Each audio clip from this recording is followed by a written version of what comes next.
இடம் பொருள் நேர்களுக்கு வணக்கம். இந்த வீடியோவில் நான் பார்க்க போறோம்னா ஸ்டார் படத்தோட ரிவ்யூ தான் பார்க்க போறோம். கவினோட ஆக்டிங்ல, எலன் டைரக்ஷன்ல, யுவன் சங்கர் ராஜா மியூசிக்ல இருந்து ரிலீஸ் ஆயிருக்க படம். மே 10 ரிலீஸ் ஆன படம் தான் ஸ்டார். இந்த படத்தோட பிளாட் எல்லாருக்குமே தெரியும். நிறைய இன்டர்வியூஸ்ல அவங்களே சொல்லிட்டாங்கப்பா.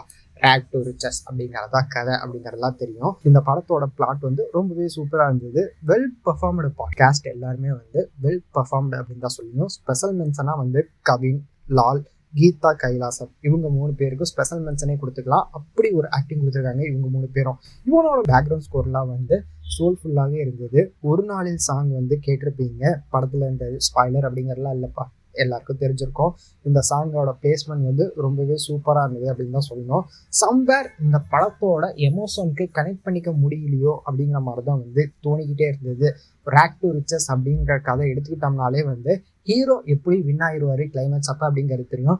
அந்த வின் நம்மளோட வின்னா இருக்கும். ஆனா இந்த படத்தை பாக்குறப்ப அது இல்லை அப்படிங்கிறதா எங்கேயோ குறை இருந்துகிட்டே இருந்தது. சூரியரை போன்ற படம்லாம் பாக்குறப்ப எப்படா ஜெயிப்பான் அப்படிங்கிற மாதிரி ஒரு இது இருக்கும் இல்ல, நமக்கே கியூரியஸ் ஒரு அர்ஜ் இருக்கும். அந்த விஷயம் இங்க மிஸ் ஆச்சு அப்படிங்கிறது தான் இருக்குது. நிறைய ஆடிஷன்ஸ் எல்லாம் போன மாதிரி காமிச்சிருக்கான். அங்க ரிஜெக்ஷன் இருந்த மாதிரி காமிச்சிருக்கலாம் அப்படிங்கிறது தான். ஆனா அதெல்லாம் கொஞ்சம் மிஸ் ஆச்சோ அப்படிங்கிற மாதிரி தான் தெரியுது. படம் எப்படிப்பா இருக்கு அப்படின்னு பார்த்தோம்னா, கவினோட ஆக்டிங் சூப்பரா இருக்குது. ஸ்டோரியில இன்னும் கொஞ்சம் கிரிப் இருந்திருக்கலாம் அப்படிங்கிறது தான். இந்த வீடியோ பிடிச்சிருந்தா லைக் பண்ணிட்டு, இந்த படத்தை ஸ்டார் படத்தை நீங்க பாத்துட்டீங்கன்னா அப்படிங்கிறத கமெண்ட்ல சொல்லுங்க. உங்களுக்கு படம் எப்படி இருந்தது அப்படிங்கிறத கமெண்ட்ல சொல்லுங்க. இந்த வீடியோ பிடிச்சிருந்தா லைக் பண்ணிட்டு, இந்த மாதிரி எப்படி நீங்க தொடர்ந்து பார்க்கணும் கேட்கணும் அப்படின்னு நினைச்சீங்கன்னா மறக்காம சப்ஸ்கிரைப் பண்ணுங்க. அப்பதான் நாங்க போற வீடியோஸ் உங்களுக்கு ரெகுலரா வரும்.